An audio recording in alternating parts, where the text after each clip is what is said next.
जीवनाची 20 वर्ष शिक्षण क्षेत्रात घालवत मोलाचे कार्य करणाऱ्या तईकर भोसले प्रतिष्ठानचे संस्थापक मिलिंद भोसले यांना मित्र परिवारातर्फे श्रद्धांजली वाहण्यात आली।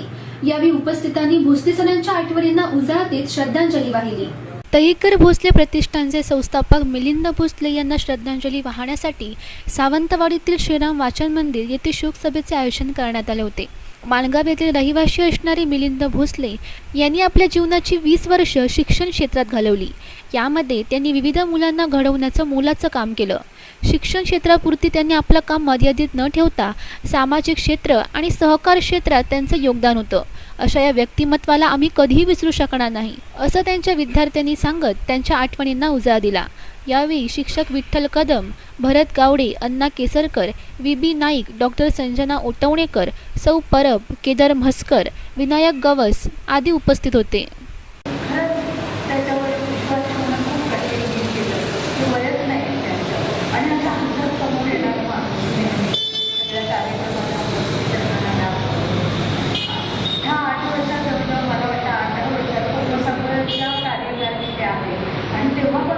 मीटिंगमध्ये म्हणा, कार्यक्रमामध्ये म्हणा, वारंवार असं भेटणं व्हायचं आणि ते फार पुढे पुढे करत नसायचे। पण जेव्हा एखादी गोष्ट ठरायची तेव्हा अगदी त्यांचा सहभाग असायचा, त्याच्यात त्या चर्चेत पण सहभाग असायचा। त्यांनी कधी कोणाला विरोध केला नाही। भेटायचे तेव्हा आम्ही हसत समोर यायचे आणि खूप रिस्पेक्टफुल बोलायचे।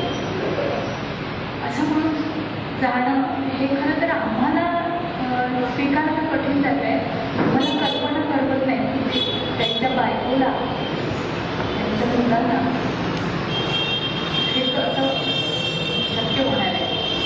मला आताही वाटतं की या वेळेत ते कोणाच्याही कार्यक्रमाला यायचे, त्यांचं असं नव्हतं की हीच गोष्ट माझी की दुसऱ्याची, असं कधी मी बघितलं। मी कधी आले पण शेवटच्या 2-3 रांगांमध्ये भोसले सर बसलेले दिसायचे, कोणाचाही कार्यक्रम असतो आणि तो शेवटपर्यंत ऐकायचे ते, असं मधून उठून जायचं असं नाही।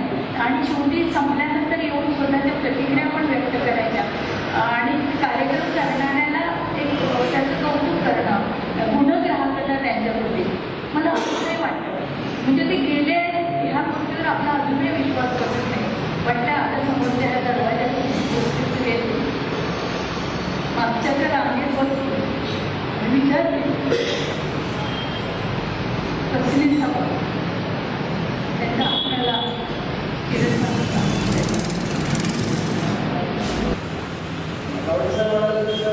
मराठी विषय आम्ही पहिला कार्यक्रम हा पाठवण्यामध्ये केला होता।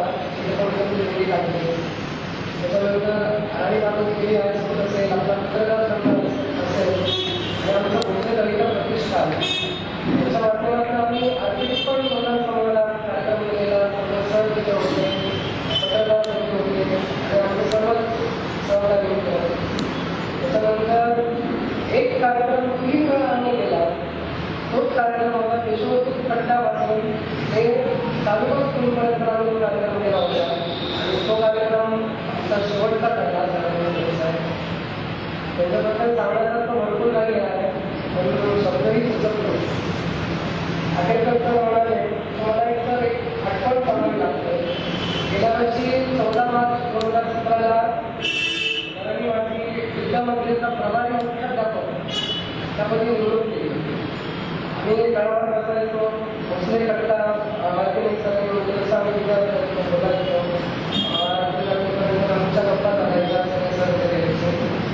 एक दिवस असं आम्ही राहत असताना एक माझा विद्यार्थी उद्या शाळेत शिकवतो, वर्षभराने उद्या उत्सव कामावर होतो, त्यामुळे मला पण त्या मुलाबद्दल एक आत्मीयतावरती जाणीव होती।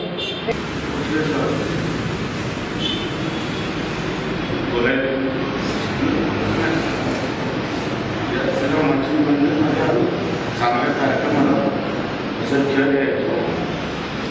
त्या सर्व माध्यमांमध्ये छपायला काढतात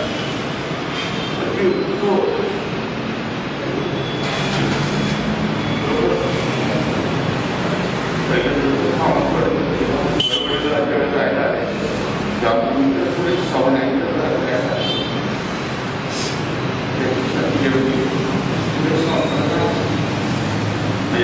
पुढे आयुष्यात बघितलं नाही 1 वर्षात अगदी संपूर्ण बिल्डिंग जी आहे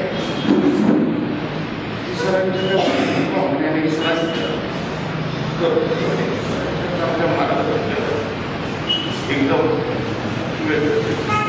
देवपणा असणारा माणूस आज आमच्यात नाही, ते कुणाला पटण्यासारखं नाही. प्रत्येक गोष्टीला जास्त